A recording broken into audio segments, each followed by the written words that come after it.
ছোটবেলায় মা যখন পড়াতে বসতো, মনা কালকে তোর অঙ্ক পরীক্ষা না?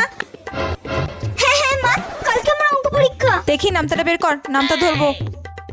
বল পাঁচে ঘরে নামতাটা বল। পাঁচে কে? 5 বল 5 দুগুণে 10 3 পাঁচা 3 পাঁচা 3 পাঁচা 3 পাঁচা কত? 3 পাঁচা 15 4 পাঁচা 4 পাঁচা।